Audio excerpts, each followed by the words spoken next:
किताब इतनी अहम है, मैं आपको बताऊं कि एक जिंदगी तो बहुत थोड़ी है, लेकिन अल्लाह का कमाल ये है कि अल्लाह कहता है बंदे तेरी जितनी भी जिंदगी है ना, उसके उसके उसके अब ये 12 घंटे का दिन है, 12 घंटे में से आधा घंटा दे दे इस किताब को और वो गौर व फिक्र कर ले बस जरा, तो मैं तेरे बाकी 11.5 घंटे संवार दूंगा।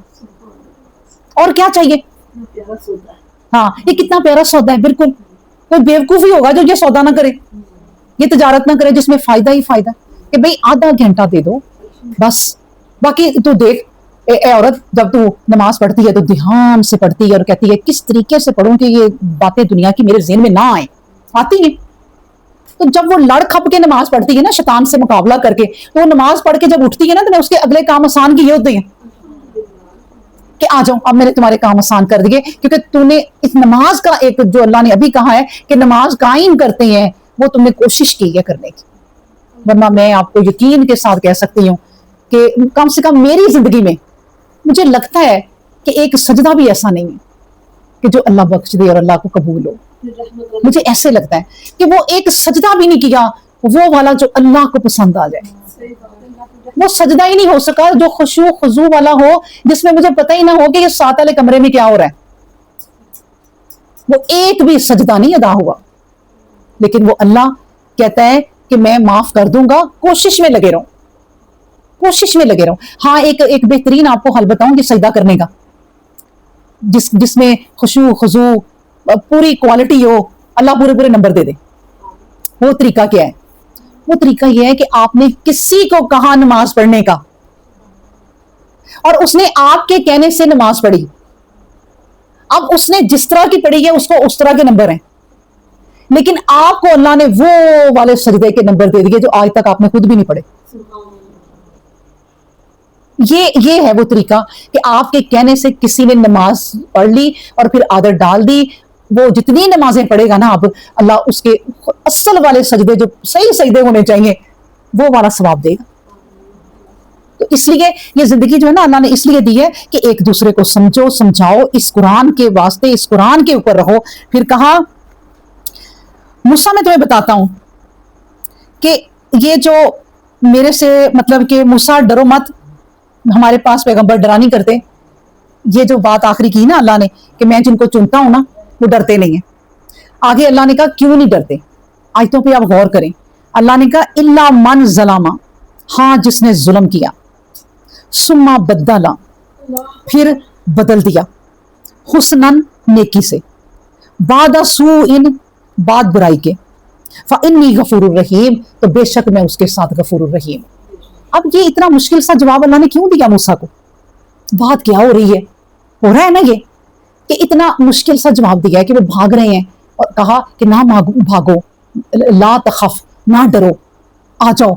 मैं मतलब कि जो मेरे मुरसलीन है, मैं जिनको चुनता हूं वो मेरे से डरा नहीं करते, मेरे से बातचीत बल्कि करते हैं। क्यों? फिर अल्लाह ने बताया कि मूसा देखो तुम्हारे दिल में जो डर आया ना, डर उसके दिल में आता है जो जालिम होता है, जो जुल्म करता है। तुमने जो जुल्म किया था ना, वो तुमने जुल्म नहीं किया था, तुमसे हो गया था। क्योंकि क्या था? मूसा अलैहिस्सलाम ने कत्ल किया था। अब बात देखें कौन सी अल्लाह ने उनकी पकड़ी। उनके दिल के अंदर ये शर्मिंदगी होगी ना कि अल्लाह ने मुझे चुना, मैं कातिल, ये क्या?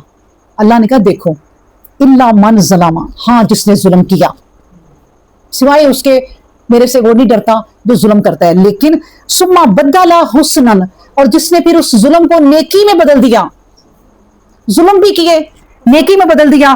किसके? बाद सूइन, बुराई के, इतनी बुराई की लेकिन उसके बाद कहा अल्लाह माफ कर दे, ये मेरे से क्या हो गया, फौरन ही पछतावा। अब देखे ना आखिरत में मुझे याद आया, पता नहीं मैंने कहाँ पढ़ा था, वो इसका कोई मजबूत हवाला तो नहीं है मेरे पास, लेकिन मैंने कुरान की तफसीर में पढ़ा था कि आखिरत में ना एक अल्लाह के सामने दो बंदे खड़े होंगे। एक बंदा कहेगा अल्लाह ये क्यों यहाँ खड़ा है, इसने तो मुझे दुनिया में कत्ल किया था, इसको क्यों आपने खड़ा किया हुआ यहाँ पर इतनी प्यारी जगह पर, इसने तो मुझे मारा था। तो अल्लाह तबारक व तआला कहेंगे हाँ इसने तुम्हें मारा था, लेकिन बाद में इसने ऐसी तौबा की, बाद में इसने तुम्हें मार के तौबा की तुम्हें मारने की दुनिया में इसको सजा भी मिल गई, यानी फांसी की सजा मिल गई होगी। उसके बाद इसने तौबा भी ऐसी की कि वो इसकी जो बुराई थी ना तुम्हें एक मारने की, वो नेकी में बदल गई। अब अल्लाह ने क्या कहा, बदला हुस्नन, नेकियों में बदल देते हैं अल्लाह फिर उनकी बुराइयां। अल्लाह ने कहा इसलिए फिर मैंने इसको माफ कर दिया, तुम भी इसको माफ कर दो। जब अल्लाह ने कहा कि तुम भी माफ कर दो, तो वो तो एकदम खुश हो गया कि मेरे रब ने मुझे हुक्म दिया है। और बताया गया कि वो दोनों हाथ पकड़ के जन्नत की तरफ जा रहे थे। कौन? कातिल और मकतूल। यानी दुनिया जो बनी है ना ये वाली, ये दुनिया कोई ऐसी नहीं बनी कि इसमें कोई बुराई ना हो। बुराई तो कदम कदम पे है, लेकिन उस बुराई का करते ही पछतावा और कहना कि अल्लाह मुझे माफ कर दे, ये मैंने क्या कर दिया। और मूसा से कत्ल हुआ था तो उस वक्त ही दिल में आ गया था कि ये मैंने क्या किया, मैंने तो मुक्का मारा और वो मार ही गया। और वो इतना डर गए कि बाद में वो वहां से ही भागे, लेकिन वो मारना नहीं चाहते थे लेकिन मर गए। कई केसेस अब ऐसे भी होते हैं कि इंसान जो कत्ल किसी को कर दे ना, और इस वजह से कर दे कि वो उसे कत्ल करने लगा था और अपनी जान बचाने में उसने उसको कत्ल कर दिया, ये भी कत्ल माफ है क्योंकि उसका इरादा नहीं था कत्ल करने का, लेकिन हो गया। इसी तरह अल्लाह ने कहा देखो देखो मूसा कि जब कोई जो जुल्म जिसने किया फिर बुराई के बाद इसे नेकी से बदल दिया, तो मैं ऐसे लोगों को फइन्नी गफूरुर रहीम, तो मैं ऐसे लोगों के साथ गफूरुर रहीम हूँ। अब ऐसे करो, अगली बातें मेरी सुनो। अदखिल यदका फी जीबिका, और दाखिल कर अपना हाथ, फी जीबिका, अपने गिरेबान में। अब अल्लाह निशानियां देने लगे। अब ये हाथ दाखिल कर गिरेबान में, मुझे तो ऐसे लगता होता है जैसे ना जैसे हम ऐसे करके खड़े हो जाते हैं, ये बगलों में हाथ दे लेते हैं, कभी यूं खड़े हो जाते हैं ना। ये भी हो सकता है कि किस तरीके से भी अल्लाह ने कहा हो, अल्लाहु आलम, लेकिन मुझे यही लगता है कि जैसे बगल में हाथ डालना, यानी ऐसे करके खड़े हो जाना। बहरहाल जो भी है, पता नहीं अल्लाह ने जितनी अकल दी है उसके मुताबिक सोच रही हूँ। तो कहा अदखिल यदा का फी जईबी का, अपना हाथ जो है ना वो गिरेबान में डाल। तखरुज बिदा मिन गैरि सूइन, और जब वो निकलेगा सफेद बेदाग होकर। ये भी एक निशानी दे। मैं आपको बताऊं कि ये इस हाथ की निशानी को ना मैंने सोचा कि यार ये क्या निशानी थी हाथ की, सिर्फ अल्लाह ने निशानी ही बताई है, वैसे इसका ना कोई मौजज़ा बताया नहीं है जगह जगह कि फिर कभी मूसा ने यूं हाथ किया हो और फिर कोई रोशनियां निकली हो। हमने तो नहीं पढ़ा ज्यादा, याद है ना, हमने तो कई दफा माशाल्लाह माशाल्लाह कुरान दौरा कुरान की है, तो उसमें इतनी कोई तफसील नहीं है सफेद हाथ की निशानी की। कोई वाकयात दिल में आता है कि इसके क्या क्या वाकयात है सफेद हाथ के। मेरा दिल कह रहा है कि जब इंसान अल्लाह की राह में लग जाता है ना, तो ये हाथ जो हम हला हला के बात करते हैं ना, ये इसमें से फिर रोशनी ही निकलती, ये इल्म ही फैलता है।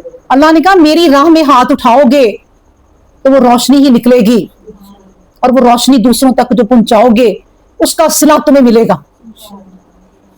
तो इसलिए अल्लाह ने, और हम तो चलो अब ये सोच रहे हैं ना अपने लिए कि ये हाथ, तो मैं आपको बता रही थी कि मैं ये नहीं कहती कि वो मूसा को इस तरीके से अल्लाह ने हाथ दिया होगा कि वो यूं यूं समझाते होंगे। वो निशानी वही होगी कि रोशनी निकलती होगी, सफेद अल्लाह ने कहा वो हो जाता है। अब हमारे लिए ये हाथ की जो निशानी है ना वो यही है कि हम अपने हाथ ऊंचे कर करके लोगों को बुलाएं और अल्लाह की बातें समझाएं। अगर ये काम साथ साथ नहीं हो रहा तो कोई जिंदगी नहीं है, मैं आपको बताऊं, पढ़ने पढ़ाने का और समझाने का, अगर एक दूसरे के साथ ये काम नहीं हो रहा। अल्लाह ने कहा कि देखो अब तो एक निशानी मैं तुम्हें ये देता हूं, और ये निशानी पता कौन सी है? फतिस ई आयातिन, ये 9 निशानियों में से एक निशानी है। अब वो 9 निशानियां कौन सी थी पता है ना? 9 निशानियां अल्लाह तबारक व तआला ने मूसा को दी थी। साथ ही इस आयत में बता दिया कि ये भी निशानी जो सफेद हाथ दिया है ये 9 निशानियों में से है। एक निशानी तो ये सफेद हाथ ही है, दूसरी एक निशानी दी थी कि वो जो असा था वो अजहा बन गया। फिर एक निशानी थी कि अल्लाह ने मूसा अलैहिस्सलाम की जो निशानियां दी थी दुआ करने की, कि तुम दुआ करोगे तो ये तूफान आएगा, ये तूफान आएगा, ये तूफान आएगा। कितने तूफान आए थे? खून का तूफान आया था कि वो जब भी पानी पीते खून, नलका खोलते खून, तालाब में नहाने जाते खून। इस तरह वो मेंढक सोने लगते बिस्तर मेंढकों से भरे होते, बर्तन कोई खोलते उसमें मेंढक, हांडी पकाते उसमें मेंढक, देगे चढ़ाते मेंढक, कोई चीज। फिर वो कहते जब हद से ज्यादा हो गए कि मुंह तक मेंढक आ रहे हैं कि हम इनसे कैसे बचें, तो फिर वो हर अजाब के बाद कहते थे, जब उनके मुंह तक ही आ जाता था ना, तो कहते थे मूसा आप अपने रब से दुआ करें कि ये खत्म हो जाए, हम ईमान ले आएंगे।